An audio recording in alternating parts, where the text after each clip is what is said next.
கவலை நம்மை சில நேரம் கூறு போட்டு துண்டாகும். தீனை தீண்டி வாழும் போதே தீபத்தில் வெளிச்சம் உண்டாகும். கடலை சேரும் நதியாகும் தன்னை தொலைத்து உப்பாகும்.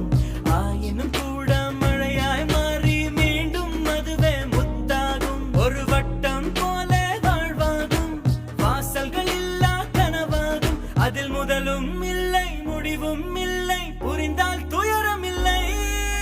வா வா கட்டலாம் அன்பால் படிகள்.